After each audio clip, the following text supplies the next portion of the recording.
الشيطان الرجيم. بسم الله الرحمن الرحيم. السلام عليكم ورحمة الله وبركاته.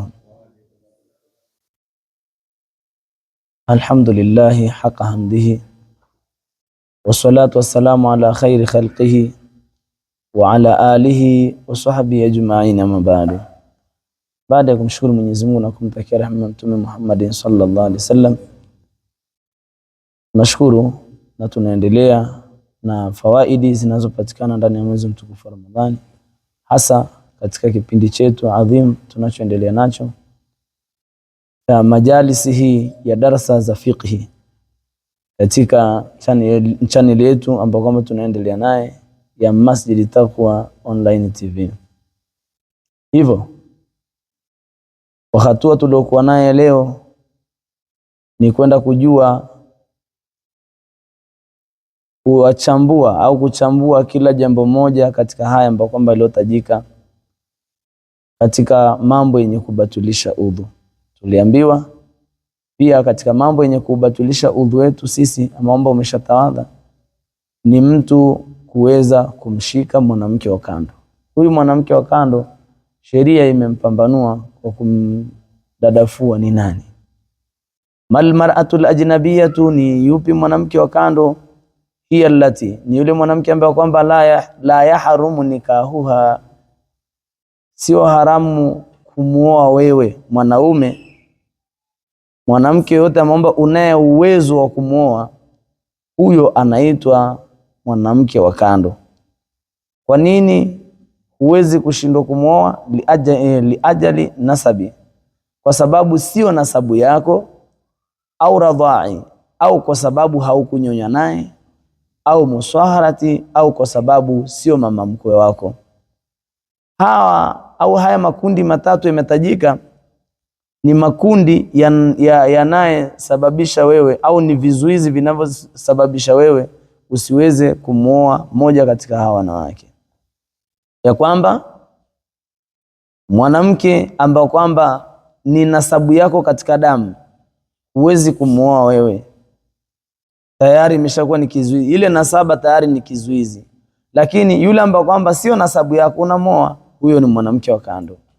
Mwanamke ulionyonya naye ziwa moja, ima ni baba moja mama tofauti, ima ni mama moja baba tofauti, au baba tofauti mama moja, hivyo ukao umenyonya naye, huyo tayari hicho ni kizuizi cha kunyonya naye tu. Tena sheria inasema ukinyonya naye maziwa matano, kwa maana kama ilivyokuwa kwa Mtume Muhammad sallallahu alaihi wasallam, nyonya maziwa matano, yani akinyonya akiachia, akinyonya akiachia, akinyonya akiachia mara tano, tayari huyo anakuwa ni katika nasabu ya huyo. Kwa maana hata kama ni huyo mama aliyomnyonya ni haramu kuweza kumooa watoto wa huyo mama, kama ni wa kiume au kama ni wa kike, kwa namna moja ama nyingine ni haramu kumooa. Mama mkwe, mtu ambaye kwamba mwanamke ambaye kwamba umemuolea binti yake, ni haramu kumooa yeye, sheria inakataza. Ameshakuwa ni mama kama mama yako. Hivyo basi, ikiwa ni kwa namna hiyo, hawa ndiyo wanawake ambao kwamba imezuiliwa na sheria kuwaoa, na wasiokuwa hawa unaruhusiwa kuwaoa, na ndo wanaitwa wanawake kando. Madha yalzamu limutawadhi'u, madha yalzamu limutawadhi'a idha arada ayuswalia. Sasa baada ya kuwa amemueleza mwanamke wa kando kwa ufupi kama hivyo, je, ni mambo gani yanayomlazimu mtu aliyotawadha pindi anapotaka kuswali?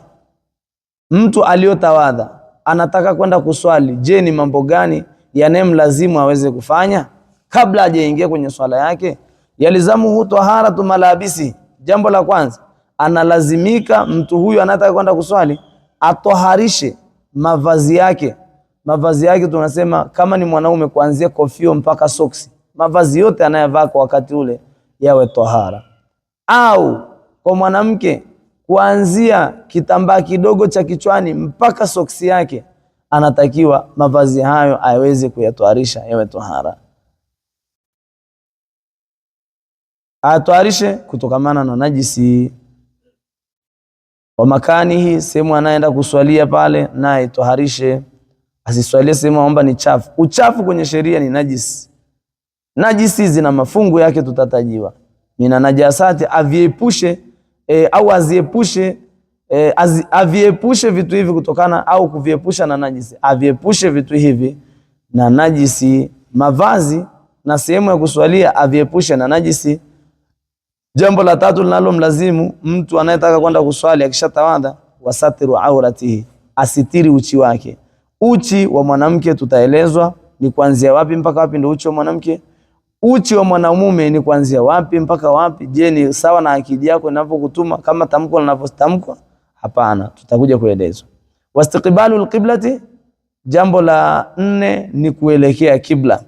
Kuelekea kibla ni lazima. Usipoelekea kibla kwenye swala hizi tunazoziswali pasina kuwa na dharura yoyote, swala yako haiwezi kuswi, bali kuna baadhi ya maeneo ukipatwa na jambo utaelekea kibla. Wa maarifatu dukhulil waqti, na jambo la 5 ni mtu anayeswali azingatie wakati husika. Mwenyezi Mungu Subhanahu wa Ta'ala anasema inna salata kanat ala almu'minina kitaban mawquta, hakika ya swala imekuwa kwa muumini ni ile ambayo kwamba yenye wakati maalumu. Muumini hawezi kujiswalia swalia tu, hapana. Hayo ni mambo ambayo kwamba yanemlazimu yule aliyotawadha anapotaka kuingia kwenye ibada yake. Kwanza kutoarisha mavazi yake, kutoarisha sehemu yake ya kuswalia, aepushe na najisi, asitiri uchi wake, aelekee kibla, aweze kuchunga wakati wa swala husika. Kama umeingia akiswali nje ya wakati, swala yake iswihi. Haya na iliyoko mengi, Mwenyezi Mungu ajalie kila la kheri, aweze kutufundisha na aweze kutufahamisha yaliyo mengi zaidi kupitia haya na kwenda. Kwa sababu kama niyo, tupishe nafasi ndogo ya maswali kwa ajili ya kuweza kuchangamsha vichwa vyetu. Nami ni mada zinaeleweka, bali kwa ajili ya kuendelea kutanuana mawazo na kutanua ufahamu ili uendelee kukaa sawa sawa. Wassalamu alaikum warahmatullahi wabarakatuh. Maswali?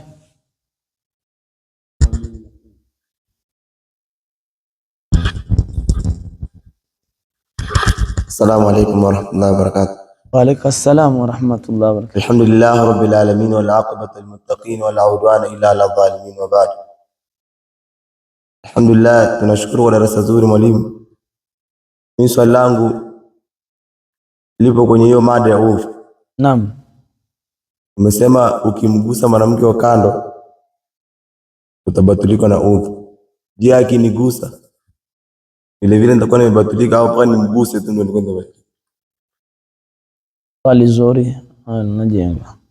Kwa maana anauliza ni mpaka umguse yeye ama hata yake kugusa. Mwenye kuguswa na mwenye kugusa wote udhu wao unabatulika. Wanasema wa yubtilu alamisu wal malmusu, anabatulikwa na huo udhu aliogusa na alioguswa, wote udhu wao unakuwa umebatulika. Wallahu aalam.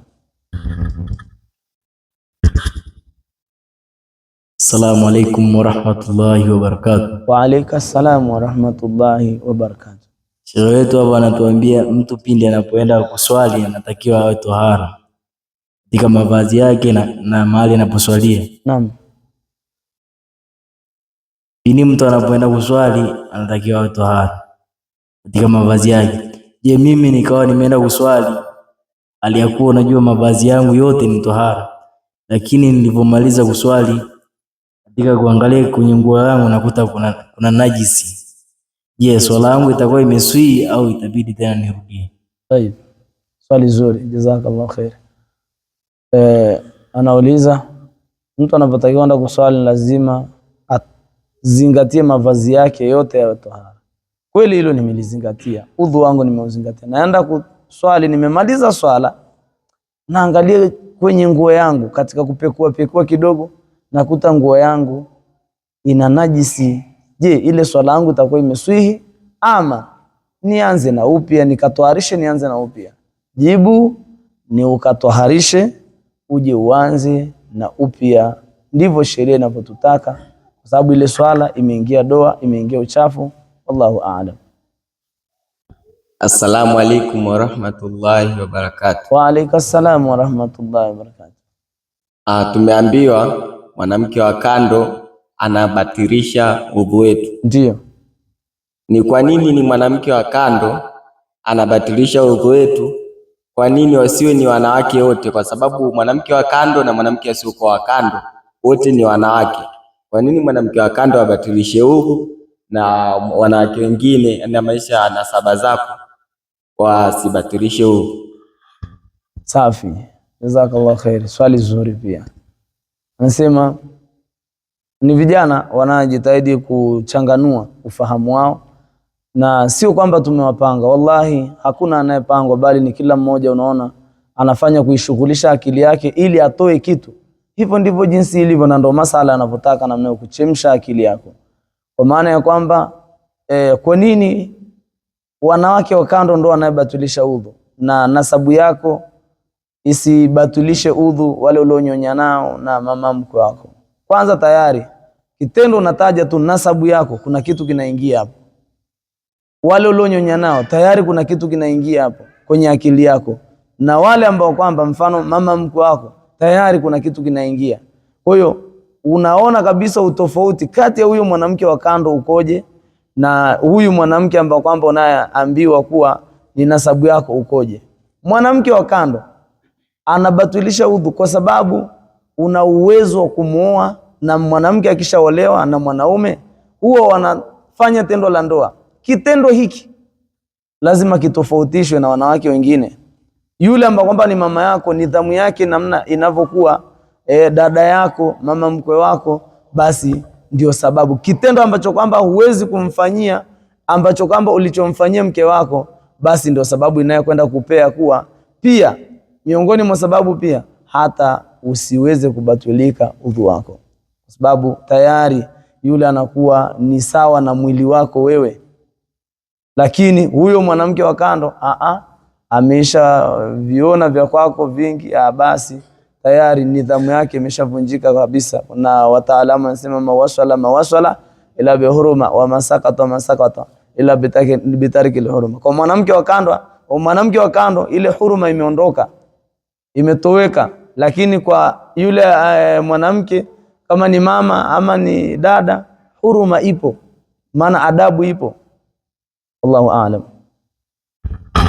Basi inshallah maswali haya yanatutosheleza kwa wakati na nafasi hii ya leo.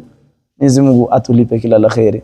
Rabbana anfa'na bima lamtana, rabbi alimna alladhi yanfa'una, rabbi faqina faqa ahlana wa karabatin lana fi dinina ma'a ahli al-qudrun dhaka, rabbi wafiqna wafaqhum lima tartadi qawla fi'lan karama warzuqni kulla halalan daim wa akhilatika ma'ulama nadha bil khairi nubu.